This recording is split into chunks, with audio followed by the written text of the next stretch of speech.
Hello and welcome. It looks like it is time to get started. My name is Deborah Cleaver. I will be your moderator for today, which primarily means that I will be keeping an eye on the chat to keep up with audience questions. Today, we're going to be talking about the youth vote as a path to strengthening and saving our American democracy. We have three really amazing speakers with us today, panelists who collectively, I think, do a great job of representing the full spectrum of people working on increasing youth turnout. We have Erika from MS Votes, who does on-the-ground work in Mississippi, the state which collectively we think might do the best job of voter suppression. We have Aisha McClendon representing Vote America, as well as many other organizations, to talk about campus programs and innovative ways to reach young voters. And we have Abby Kisa from Circle to talk to us about the academic research that's been going on for the past 15 to 20 years. So I'm going to turn it over to you three alphabetically to introduce yourselves and give us a little bit about your background. And let's go alphabetically by first name. So Miss Abby, you are up first. Hey, everyone. Thanks so much, Deborah. So as Deborah mentioned, I work at Circle. I serve as deputy director there, and Circle is a nonpartisan research center looking to use research to help support increasing and diversifying young people's civic and political engagement through systemic shifts in access and opportunity. We're based at the Tisch College of Civic Life at Tufts University. And over the course of the next hour, I want to hit on a few myths about youth voting, and I want to hit on a few things that we know from research that I think might be an important part of the conversation. I'll go into detail throughout our conversation, but the first myth is that young people are mostly college students, which they're actually really not. And the second thing is that all young people are Democrats or vote Democratic, which is really not the case and looks very different in different parts of the country and even in different county by county. And then one of the things that I want to talk a good bit about is how the US has really not done a good job at supporting young people to vote, especially an equitable group of young people, because we see that there are a lot of young people voting in actuality, but there's also a lot of young people who don't even have access to information about voting and a clear pathway to learning. And so that's one of the things that I really want to talk a good bit about. Some takeaways from the research, just to start with, we have to start to think about what Circle calls growing voters. We have to start thinking more about reaching young people way before they reach 18 years old. This includes pre-registration and includes a lot of different things, but it's so important because people, like, nothing magical happens when someone turns 18, right? I know that we wish it did, but we're sort of a democracy in name only at this point, because we don't really have processes to welcome people into democratic spaces, small d democratic spaces. And so we must think developmentally. We must think about the building blocks we're putting in place. The other things that I want to talk about are making an inclusive list, or start working with organizations that reach young people doing things that they're already doing anyways. I also want to talk about preparing for multiple pathways for young people to elections and voting. And then finally, we absolutely must begin talking about putting more pressure on election administrators, not that they need more pressure, but on states and election administrators to actually implement policy. Implement policies like online voter registration for the states that don't have AVR, things like pre-registration, because we're doing a crappy job at actually implementing pre-registration. And also, there's a huge opportunity right now for young people to be poll workers. And we have some really interesting research working with young leaders in Minneapolis that shows just how powerful. So those are some of the things I'd love to talk a little bit more about, but I am going to pass it over to Aisha. Aisha, hello. Hello, can y'all hear me? Great. Well, it's so hard to follow Abby. My name is Aisha McClendon, and I have been doing work in this space for over 2 decades. And really what I have been doing a lot is dealing with minorities and a lot of people who look like me. I really feel passionate that it's not that we don't want to vote. A lot of times we don't know what the process is to vote. And so I've been very lucky and honored to work on programming that really targets these groups. Last year with Vote America, we as an HBCU alum, we went to all of the HBCUs across the country, which people, when I was telling them this, they thought that was crazy. They thought, why would you do this? Especially when you're in the middle of a pandemic. But when you talk about going to where people are and going to safe spaces for people who look like me, that is at HBCUs, because in a lot of situations, they are the pulse of that community, because some of them are in smaller areas. So I was really, really honored to be able to do that with Vote America. And as we look to 2022, and it's going to be so important, we say this every year, it's the most important election of our lives. And, I live in Texas, and there's a lot of things going on. And as I've worked in partisan politics all of my life, I've never worked bipartisan, to be honest with you, except for last year. But, we really, really are looking at ways that we can engage people of color where they are and how that's going to look. And it's exciting to be able to start that process so early. Since we know what a pandemic could look like, we can take that into account. Now I will pass it over to the next speaker. Cool. Hey, y'all. My name's Arika Bennett, and I am the Executive Director at Mississippi Votes, a youth-centered, youth-led civic engagement organization focused on increasing youth voter turnout and voter education across the state of Mississippi. Since 2018, we've engaged over 1 million new voters and registered about 30,000 of them.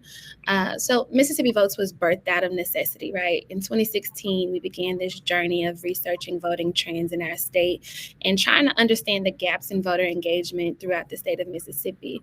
We found that there were just about 400,000 eligible yet unregistered voters across the state, and many of them were Black, young, poor, and living in the most rural parts of Mississippi, and or affected by one of Mississippi's disenfranchising crimes. And obviously our work is largely inspired by the Mississippi Project of 1964, or Freedom Summer, and led by folks who are of Mississippi, from Mississippi, and invested in Mississippi. So I'm really excited to get to talk to folks about our work and how we've been engaging folks on the ground and making sure that young people have access and information every election cycle. So thanks for having me. So just to bring it back to Abby, I think all three of us would love to do a little bit of a deeper dive on some of the myths about youth voters. So if you can just kick us off there. Yeah, for sure. Okay, so one of the things that, the media has a stereotype that, young people are college students, maybe going to a really stereotypical campus with a quad. But one of the realities that we've been trying to talk about forever at Circle is that for 18 to 22-year-olds, at any given point, roughly 45% are enrolled in college. And so when you broaden that to say like an 18 to 29-year-old group, that number decreases. So when we talk about reaching young people, we actually have to think with many types of diversity about who they are. Arika just talked about many different, experiences that young people in Mississippi have. And these are things that we have to factor into our programs. We have to factor into our data and our research. And one of the things that we also hear a lot about that is a myth is that all young people are Democrats or will vote Democratic. And that's just not the case. So for one, yes, young people supported Biden in 2020 pretty significantly, and young people made a difference in many Senate elections, but at least a third voted for former President Trump. And in addition, it was white young people, but it was more so young white men. And so as y'all think about your priorities and your goals, that's a data point that's available to you. The other thing that I want to touch on a little bit is that, there's media stereotypes. When we always hear about non-college voters, we always hear about rural voters. But one of the realities when you look at that data even deeper is that, again, you have to disaggregate by race and ethnicity. Because when you look at young people who haven't had any college experience, the young people of color are much more likely to vote for Democratic candidates. And so we cannot paint young people from low-income communities or young people who don't have college experience with a broad brush. We have to look more deeply. And that's one reason not to solely focus on college. Another reason not to focus on college campuses. The other thing that people focus on a lot is rural voters, right? This intersection of rural and non-college. But one of the realities is that we see the same thing. When you look at young people of color in rural areas, we see that they vote very, very differently from white youth in the same states. And so that is one thing that I want to bring to the table here in conversation. It means that we can't think about young people as a monolith, as Deborah's consistently been telling us. And we have to think a little bit more deeply about our programs and about our strategies and what we're trying to achieve. And so I'm going to stop there because I've talked a little bit more and pass it over to some other folks, but there's lots more that we could talk about in terms of myths of young voters. Yeah, I'm really glad that you talked about young folks not being one thing or the other, right? Because, Mississippi is about roughly 37% African American, and the most of our electorate are millennials right now. So when I'm talking to young folks on the ground, they're not concerned about party. They don't care whether you have an R, D, or an I beside your name. What they care about is the issue. They care about climate justice. They care about reproductive health. They care about all of these things that are not necessarily supposed to be tethered to anybody's party. But what ends up happening is we're having these conversations, and I heard the other day one of my students called Democrats spicy Republicans. But one of the things that we have to be clear about is that while we're doing the education around not just candidates, but issues specific, and making sure that students or young people generally are able to make the decisions on election day that best support their lives, the experiences that they're having. And then you said something else about young folks not necessarily being on college campuses, right? And so I think it's really important for folks who are doing programming like what we're doing at Mississippi Votes to include things or fellowship opportunities or career paths for folks who don't necessarily have a traditional educational experience. We talk about brain drain all the time in Mississippi, but the truth is people want to be involved. They just don't want to they don't want to go to a 4-year college, and that's okay. But if they want to be involved in local politics, there's an avenue for that. So we have a fellowship program called the Emerging Leaders Fellows, and between the ages of 18 and 40, whether you went to college or not, Deborah, you all know that we have a really dope college program across all 17 colleges and universities in Mississippi. But that fellowship is specifically designed to reach young folks who want to be in this work, who want to skill up, who want to organize, who want to stay in Mississippi, but they don't want to go to school, and or they have some other life stuff going on that don't give them the opportunity to be able to do that. And we have to be willing to flex our creativity in the nonprofit space when we're talking about movement and progressive organizing.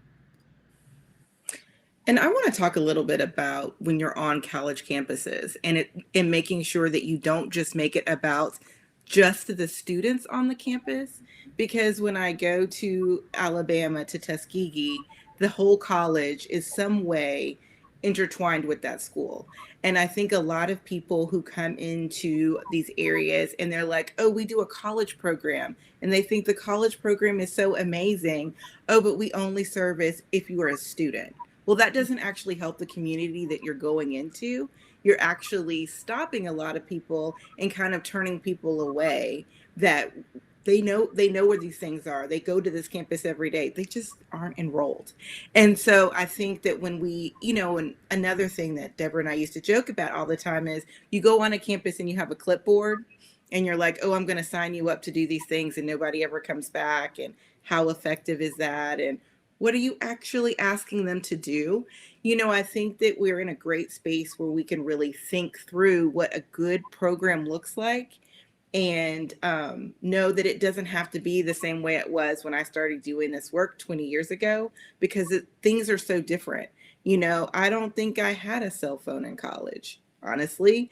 And now everything goes through a cell phone. So, it's just thinking about those things and how do we meet people where they are so that they can effectively be involved and want to keep going. So folks are in the audience, just want to remind you that we have a chat and you are free to drop in questions. Otherwise, the four of us will just keep talking. Side note, we all know each other pretty well. So Aisha, I'd actually like to talk a little bit more about the campus programs, actually to all of you. So at least three of us may have gone to college before we all carried cell phones. And it seems like that there has been a lot of, which means things have changed.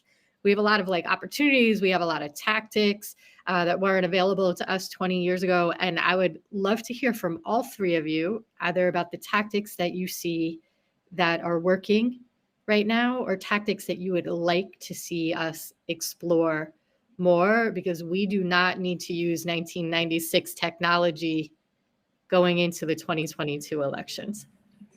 No, it just doesn't work. And if we're honest with ourselves, it may not have worked really well back then either. We just didn't know what else to do. I mean, let's just be honest. But I think I would love to hear a little bit more about from Abby about what she's seen in her research. I can tell you what I've seen in some of the programming that we've done. I think that online, keeping people engaged, which forces them to actually do something, or engage with something that they're already doing or something that they believe in.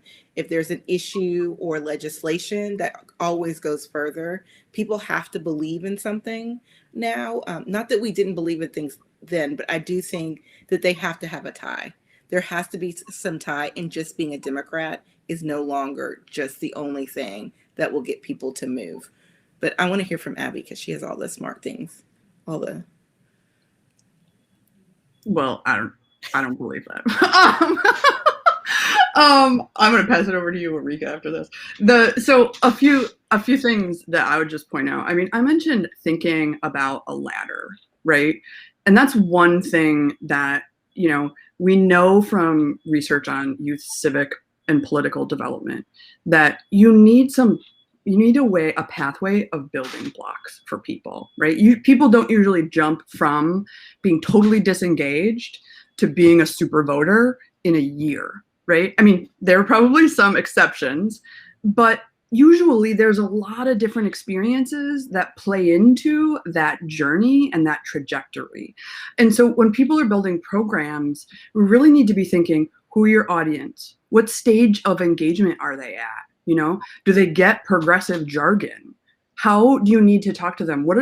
Is there basic information that they need to understand about what happens after they sign a petition, or what happens after they call, their legislator's office? There's some education and some bringing people along that needs to happen so that they can then become leaders and bring other people along. So we have to think what we would say developmentally.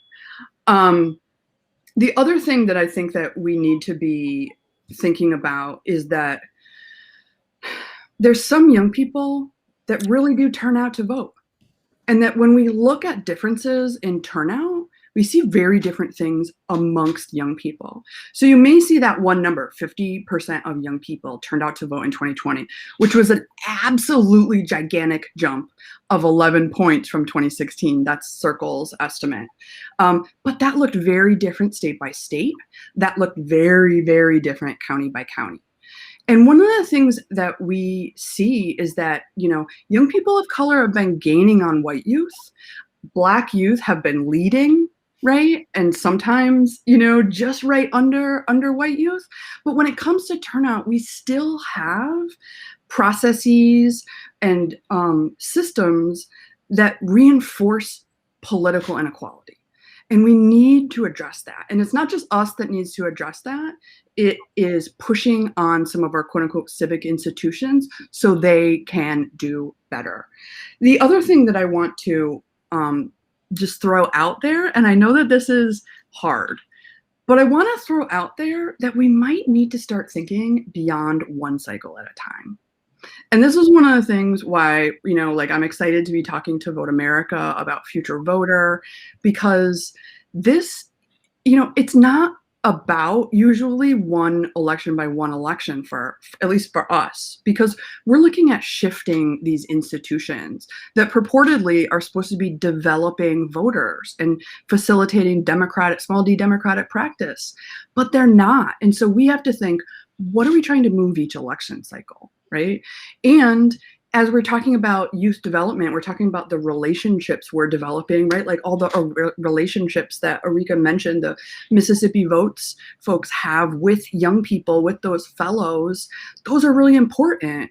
But how can people think about that relationship development, that leadership development across cycles? And how can we invest in that cross cycle building that we absolutely need? And that's one of the things that I would just challenge us to think more about. I'd love to hear a little bit from Arika and Aisha. Can I ask you guys a spicy question? Given that Democrats are apparently spicy Republicans, which is my new favorite thing. What is going on with the young white men of America? And how should we as progressives deal with that, or even think about that? And that gets to what we started with, which is everyone assumes if you're young, you're a Democrat. We didn't necessarily see that. So I don't know. I mean, it's a spicy question. You guys could pass on it, but I'm just wondering, what you are seeing as youth demographics themselves change. What do we do with this? Arika, you look horrified by this question.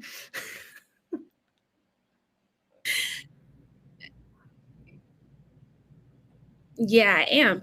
I don't know what young white men think. I don't know what white men think. I don't know what white people think. So I can't really answer that question. But what I can say is what we are trying to be in the business of is making sure that our messaging is clear and concise about each and every election cycle, what's at stake.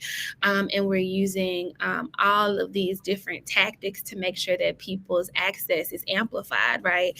So no matter what the state legislature does each and every legislative session, we've got ways to make sure that young people are consistently engaged. So we use Vote America's tools, we use Ballot Ready's tools, and we create these platforms from within that are engaging young people around like policy making processes, et cetera, right? And so one of the really innovative civic tech things that we've used is geo-targeting, which is my favorite super creepy thing to do.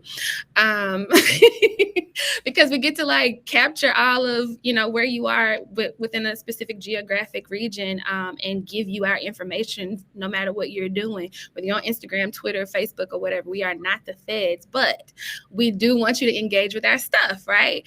And so I'm bringing this up to say we tried some of that messaging on campuses that are not HBCUs, that are predominantly white and in a specific norm, to see how young folks would respond. So if you remember in 2020, there were a number of ballot initiatives in Mississippi. There was House Concurrent Resolution 47, Jim Crow stuff.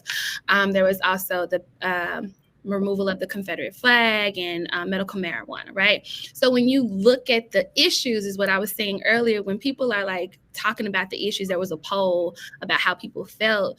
Young white men were cool with medical marijuana. They wanted the flag to be removed.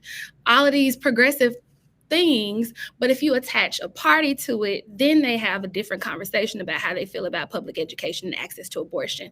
So like, I think for us in Mississippi, race is associated with party.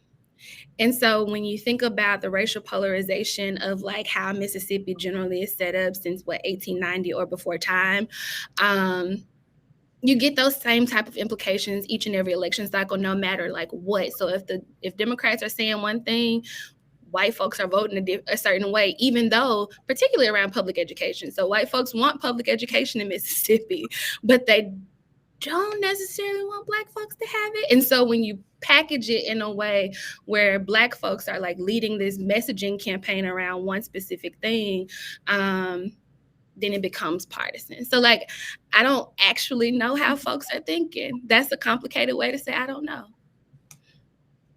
That's still fascinating that people will support progressive values and progressive ideals and then not vote for them. Yeah. So even like, I Mhm. think it was 71% of the folks who voted in 2020, like voted progressively for those ballot measures, but still voted top of the ticket how folks vote at the top of the ticket. And when you look at states like Texas, who no longer has straight ballot voting, right? And so, and how that has impacted. So we only really had one cycle where we could kind of test that. And what you see is exactly what she's saying. So either people, they don't even know. So part of the problem is people didn't even really know what the initiatives were. So you have that issue. And so then they just didn't vote for the initiatives, which is really sad. So you get people all the way to the polls. And because we didn't do a good job educating people on what the initiatives were, they just skip those things and they only vote for party alignment, which we'll see how that goes next year. But there are a lot of concerns around that because it just tells us we're not doing our jobs. And also, racism is still real. And all of these things, like we like to say that, oh, it's 2021, we don't have to worry about racism. That is not true. It is still alive. It just looks differently. No, there's not a poll tax, but in some states you have to go through extra steps in order to register. So no, you're not having to pay a poll tax, but there are different things that you have to do that you shouldn't have to do. So it just looks a little bit different. And I'm just not even really sure how long it's going to take for us to all be on one accord when it comes to those things. And I don't want to like bring it too far back, but I think what I also hear is that in terms of voter education, we do a really great job at voter registration at Mississippi Votes. Like National Voter Registration Week is a holiday for us. Like I know National Voter Registration Day is a national holiday, but here it's a week long full of voter registration. But that means absolutely nothing if A, I can't get you to the polls to like, and B, if I do get you to the polls, you don't know what you're voting for. So like Right. Mississippi, I think our voter registration rate is 80%. That's great. So Yep. people are registering to vote when they reach the voting age, the eligibility. However, like when folks get there, are they prepared? And so we've got a heck of an education campaign now to make sure that like people not only connect themselves to like the party of their choice, but the issues that meet their kitchen tables, the issues that like affect their material conditions. So I think part of our duties as organizations who do civic engagement work year round is not to just, raise money around voter education and all of these policies, because that means nothing if people aren't showing up and voting with intent. So like, maybe we should shift our focus sometimes around and do more around the education. So our Up to Us campaign, which was halted a little bit last year, but was supposed to be a 16-week grassroots mobilization education type campaign. So the first couple of weeks, we target 10 counties across the state in comparison to election data from elections past. And we say, okay, these folks need to not just be registered, but we also need to engage them about like what's on their local ballot, knowing that's like what's in DeSoto County is probably not going to be the same in the on Harrison County's ballot. So you have to do specific type of education, but we're also under capacity. So like there's all of those things at play. And I think one of the things that we talked about offline was like, what are some of the gaps in being able to do our work? And it's really because folks who are invested in progressive movement are investing in campaigns and moments and not people and year-round development of the electorate. And we have to do that, because if I hear somebody else say that young people are apathetic, I'm going to throw something. Oh, I love you. And I love you for saying that we need to invest year round and not simply when it's literally election time. Would anyone else like to talk a little bit about that? Like some things that we should be looking to do in the future or moving ahead to increase turnout further? Abby, I'll just put it at you. There are some patterns that we saw last year. We saw on the whole youth turnout was up 11 percentage points, but we also saw that was not universal. We got 50 states. We saw we saw a wide range of differences in turnout. And I'm wondering if you can speak to us a bit about what are some of the things that actually do drive youth turnout at the structural way. Yeah. I mean, this is actually why I've stayed in this work for so long. Like lots of people come into youth work and then leave when they're not a young person anymore. But I view this work as I'm treating this as a structural strategy to improving democracy, because we have systems that reinforce, even our systems outside of government, that reinforce political inequality regularly every election cycle. So things like, Ms. Arika was just talking about voter education. Well, for some young people, the only time they hear about elections is in schools, right? But there are not enough teachers supported and prepared to do that work. And some teachers are actually being scared away from doing that work because of the quote unquote divisive issues laws right now. So supporting teachers is really critical, and nonpartisan voter reg organizations can help teachers in a real way, because teachers are not, some amazing teachers who we've interacted with are experts on, election administration in their area, but many are not. So that's one important thing that we've seen very regularly. And if that work goes away, then young people of color will be hurt, young women will be hurt, queer youth will be less able to access information. The other thing, we have to talk about policy. We have to talk about policy, we have to talk about election administration, because, in short, I think our election administration, people can argue with me about this, I think our election administration systems are set up for people who voted before. I do not think that they're set up for people who have not voted before. They are not set up for people who don't think that the system is built for them. Frankly, it probably wasn't, but so it needs to change dramatically, which is one of the reasons why I was so thrilled to work with young people and to work with the Minneapolis Election Services Offices and the YMCA of the North there, because we ran a youth participatory action research project about Minneapolis's amazing youth poll worker program. They work with schools, they engage teenagers who can't yet vote. And one of the things that we found was that when you look at precinct level data, we took the campus precincts out to make it a little bit more fair. When you look at that data, the increase in the number of young people who are poll workers in a precinct has a relationship to youth turnout in that precinct, and especially in precincts that are majority folks of color. And so this is a way for people to have some ownership in this system and for people to be behind the scenes in the work. The other thing that I definitely want to point out, we have to be talking about automatic voter registration more.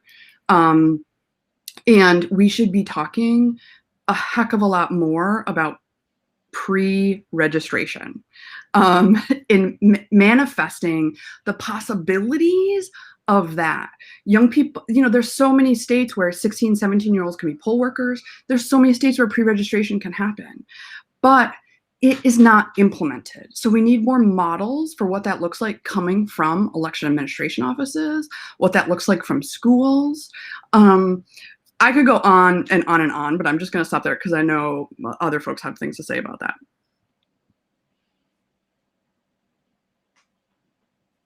Arika, please.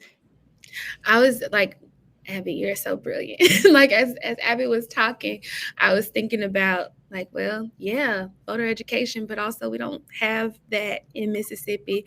What should be the role of the Department of Education or the Secretary of State's office to educate high school students about our electoral processes has become the role of Mississippi Votes.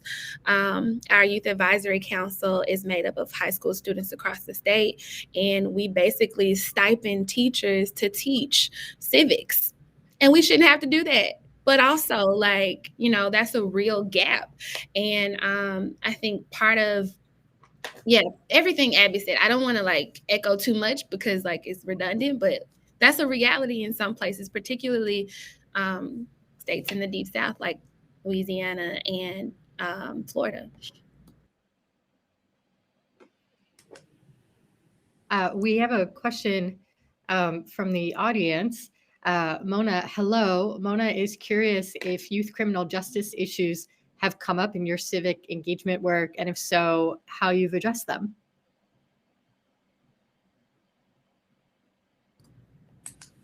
I guess I know you go ahead. I know for especially last year, it was a really hard year.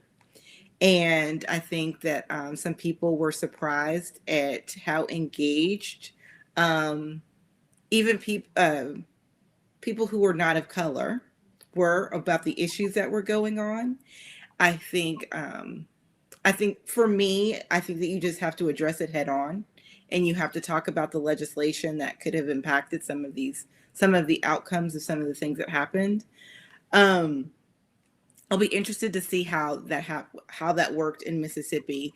I know in Texas specifically, people were scared to talk about it, and it was the youth who actually were like, we want to understand. And it actually forced some to get more engaged because they weren't really aware of what was going on, right? If you don't see something, if you've never experienced it, you really don't know that it has happened. And this was something that was thrust on all of us. It'll be interesting to see how it plays into next year, to see if we still have as many people engaged. I don't know. I don't know if they'll keep voting. I don't know if they'll still be fighting for criminal justice issues. I will say in a few states, and I talk about Texas a lot just because I'm in Texas, and we have some of the worst laws ever. But you'll see that we had a whole special session around criminal justice that ended up really going nowhere. So I don't know if that's good or if that's bad, but we'll see how that plays out because we have a few more specials coming up as we enter into the next year. So that's what I've observed on my end. And for folks in the audience, it is not an accident that we have someone from Texas and someone from Mississippi on this panel. Because as Arika and Aisha have both said several times, it is hard to vote in those states. And I think, just realizing this out, I think there's a lot of overlap between states that make it hard to vote and states that have a significant percentage of young potential voters. Abby, am I correct in that one? That a lot of the states that do have a high number of people who are younger are also the states that make it hard to vote. I don't know why after 16 years in this space, it is just occurring to me right now that this might be the case. We should look at that at a little bit more granular level because, county by county, like things look so differently.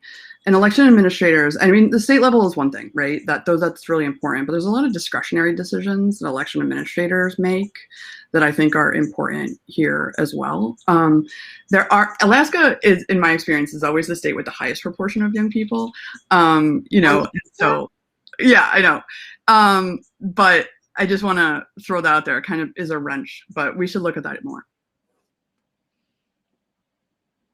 Arika, Aisha, in your experience as experts in two of your states that are challenging, like, have you seen policies that appear to be targeted specifically at young people to keep them from voting?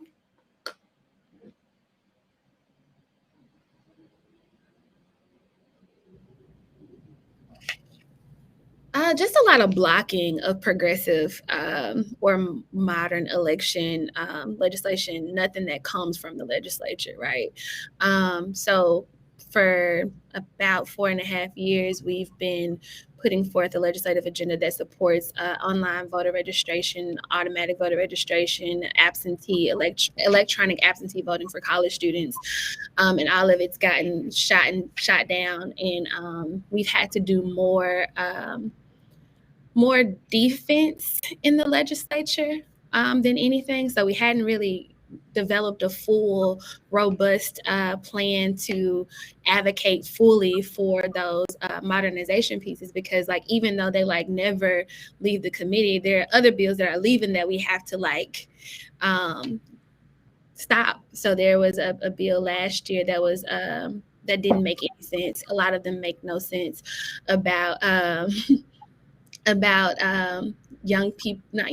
about dead people on voter rolls. I can't really remember the wording of it, but there were so many, too many to name. But I don't think that our legislature is crafty enough to come up with a lot of things. See, ours in Texas is a little different. So in Harris County, they actually did, I think it was 2 days of 24-hour voting to allow people to be able to go after shift work. The idea was that people who work on shifts or in school would have more time to go vote before or after. And so our legislature actually came up with laws to stop those things. So, and you could vote, they would bring it out to your car so that you could vote in your car because of COVID. So, you know, the Texas legislature, they didn't like those things because we were making it too easy for people to vote. And they just ended another special, or it's ending on the 20th, literally to stop them from being able to do those things again. And so, yeah, it's one of those things where you're like, so we're trying to make it easier because Texas, you cannot register online either. So you get somebody to actually register and then they can't go vote because of the timing, which is when you look at young people, they're going to be in school, or if they have a job, they go directly from school to the job, which was one of the reasons why they instituted the 24 hours. So we'll see where that ends up. I want to jump in here for a quick sec, because one of the things that I have been talking about, and my friend Mike Burns at the Campus Vote Project is really sick of hearing me talk about this, but I think we need to broaden our conception of what voting rights is, because too often it's defined as policy. And yes, it's policy, right? It's making sure that, you know, to Miss Mona's question, that people understand disenfranchisement laws. They're terrible, but people need to know about them. And we asked people in 2020 whether or not they knew about young people, and they did not understand them. They did not know what their state's law was. But that is part of my point, which is that actually voting rights means more than having policy. It means policy that's well implemented. It means election administration that meets people who want to vote where they are, because it should be oriented around people who haven't voted before. And going back to the conversation about voter education, it means helping people understand what an election means, how it can connect to their lives. And so as we think about voting rights, I think we should think about it in a little bit more holistic and developmental way. I know that there's tons of things that, you know, advocates and litigation is focused on, and that's really important. I just don't know that it has to be that itself. I think it needs to be an and situation. So given that the 2020 election will be here just so soon, what are some changes that you all would like to see implemented, or what are some things that you think would significantly increase youth turnout if it were implemented? If you could snap your fingers, if you were in charge, what would you do? I would personally force 18-year-olds to have to be registered. Like, I was registered at school. Now, I now realize as an adult, I apparently went to a liberal Catholic school and I was registered at school, and it was just what you did. Like, it wasn't like some big deal. It was like, we're going to get hamburgers, you're going to go get you have to get registered. And I think that if we could figure out ways to do that more, instead of making it something that you have to go somewhere to do it, or you have to go through things, I would love to make it easier. I think that is, especially when you look at rural areas where they have to go into a DMV or something like that. Due to COVID, DMVs have been closed. So where are they going to go? Oh, well, you've got to go to a class in order to register people. It's just too much. It's just too much. So to figure out ways to make it easier for 18-year-olds to get registered. And I know y'all may not like this, and even consider, lowering the age. And I know people don't like for me to say that, but I do think we should look at that. Like, yeah, I think this audience is receptive to the idea. Yeah, I think that we should really even look at that. Like, 17, 16, and registering, pre-registration programs that actually work. Those are things that I would love to see to be put in place. Erika, some things you'd like to see put into place? Yeah, we don't have anything. So all of the modernization things, we want them. Automatic voter registration, with the back end protections, electronic absentee voting for college students, early no excuse voting. We don't have early voting in Mississippi. I want our ballot initiative process back. I want us to be able to have, there's just so many things, right? Like, I want to be able to, everybody to have access to the ballot, easy access. I wish registering to vote was an app or something. I don't know. Abby, you've probably done the most to actually study this. If there were things you could implement, what would you implement? Well, I've talked about some of them. Again, policy implementation really matters. We actually need a little bit more research on some of these things. Like, there's very little research on like what works to pre-register young people to vote, for example. And we're trying to do research with our colleagues at University of California, Riverside at SERG about what are the best ways to help teachers teach about elections and voting and teach about the issues of equity within that. And so I would be so thrilled if teachers across the country could be connected to organizations doing nonpartisan voter reg so they can understand the process a little bit more, and understand what they can do in the classroom, barring any legal issues, to teach about this, because we can reach so many young people before they even reach 18. And that will go a long way to shifting the electorate in the future. So we focus on K-12 a good bit. The other thing that I think is really valuable to be talking about is, some of these other spaces that don't have civic engagement at the center of their work, but they can integrate it, And so you think about health centers, think about hospitals, think about, we've already talked about like, motor vehicles offices, but there's other places, there's community centers. And so those are some of the folks who I feel like we can bring into this even more. We saw a bunch of corporations and the private sector get into this in 2020 and in 2018, but we can dig even further into that. And we've worked with folks like the Civic Alliance on it. And I know other folks like Rock the Vote have been working on it for many years now. But there's a lot more that can happen, because it shouldn't be, Mississippi Votes should not be running voter registration for the state of Mississippi, right? Like, that is fundamentally inequitable. But there's a lot of stakeholders who can help with different pieces of this. So I think it's a lot of different people. It shouldn't be left up to like a youth organization. No one is asking me, but I'm going to give you my idea, which is that I would eliminate voter registration deadlines entirely. If you show up at the polls with a government issued ID, you should be able to register to vote. There's nothing left in this country that we have to do 30 days before using it. Like, when you open your bank account, you get to use your bank account that day.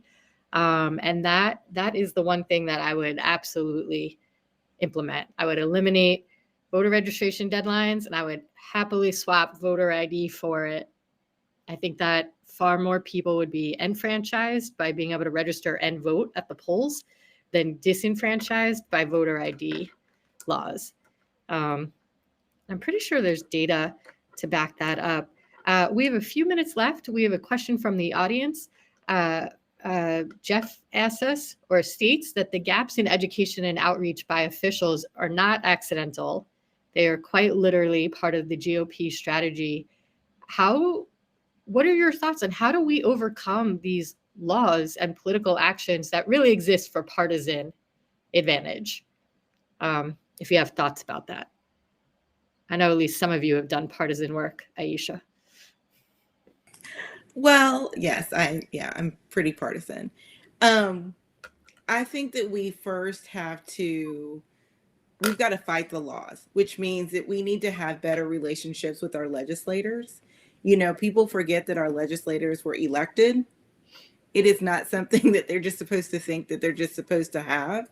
And we need to do a better job. I will say, as Democrats, I think that we need to do a better job talking to our legislators and telling them what we actually want. And because sometimes they're just doing what they think is right and they don't really know what their constituents want, which is how we stop some laws that's how we stop them from voting for some laws. I used to work for a state legislator, and you'd be surprised how few calls you get. Like, I would think there would be some horrible legislation and nobody's calling. So the legislator thinks, well, I'm going to support this. There's so many factors that come into play, and the other side does an amazing job at getting their voice heard. Well, if we don't speak, you can't be heard. So we need to stop thinking and assuming that everyone knows what we want, because this is our issue. It's not always our issue, because nobody said it's our issue. And so I would start there. It's really engaging with our legislators. I think that's big that we don't do on our side. We actually have another question from Mona, which builds on this. It's such an important question. What would you say to the youth who have lost faith in our electoral system and who just don't believe their vote matters anymore?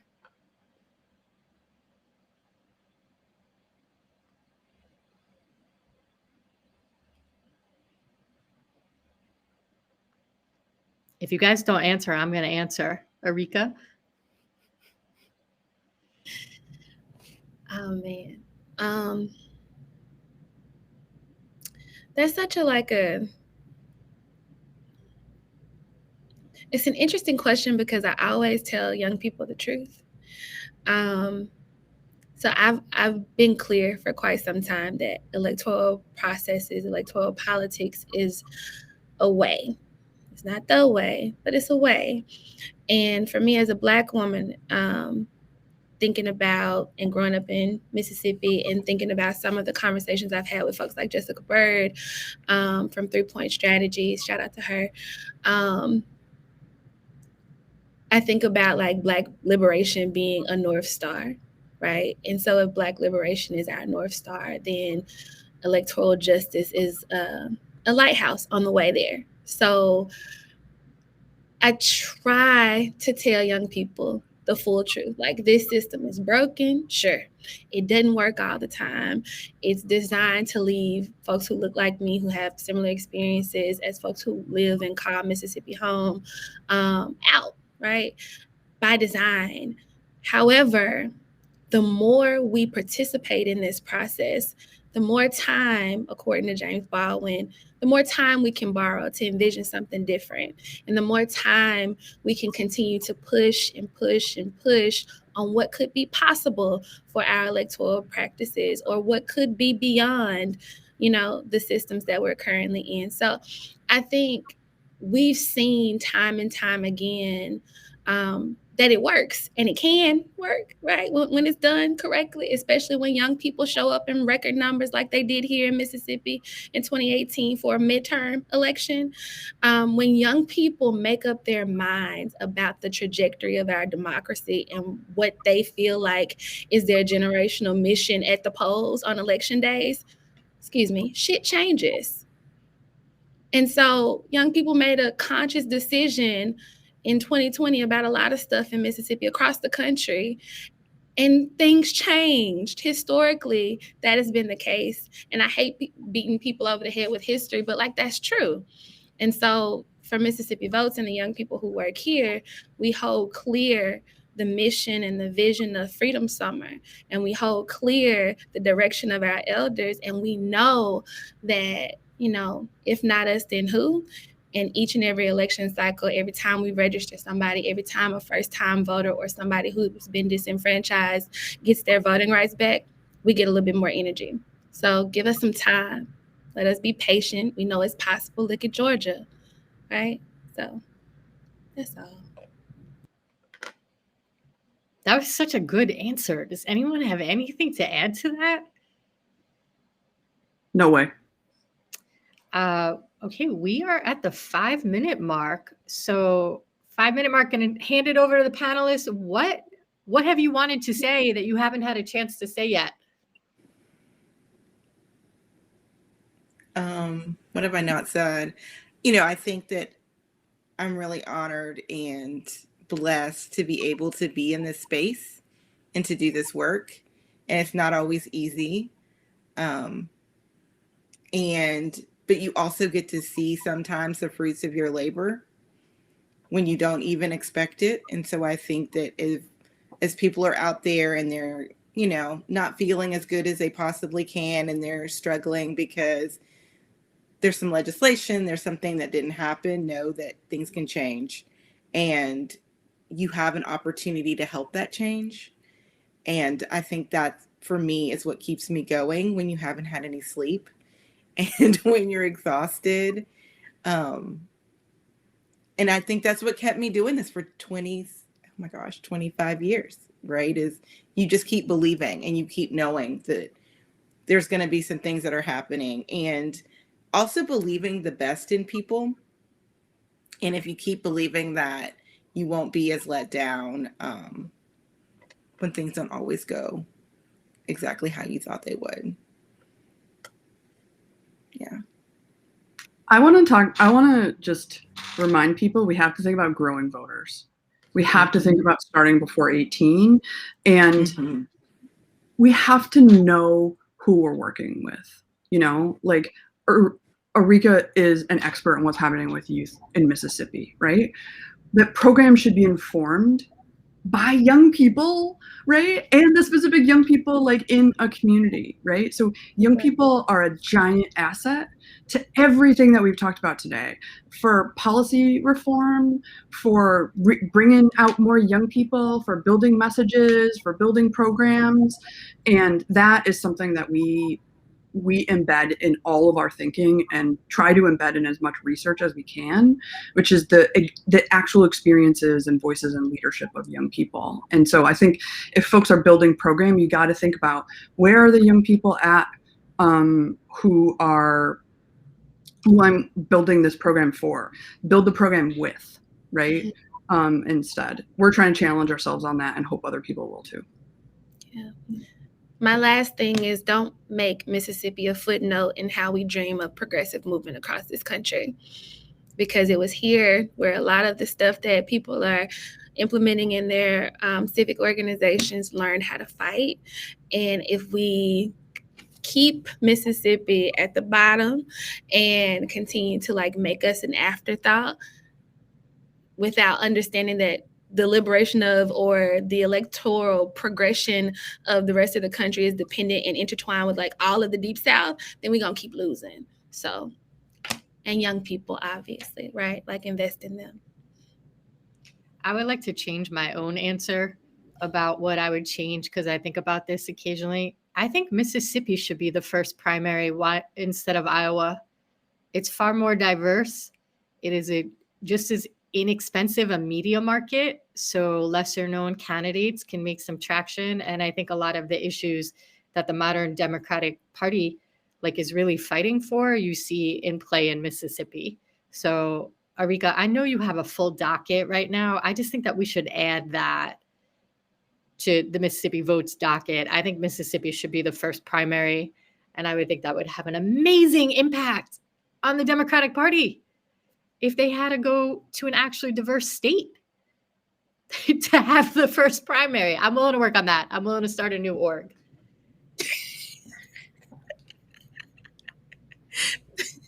Okay, so I think we are actually at time. So thank you everyone in the audience who joined us. Of course, thank you to the panelists.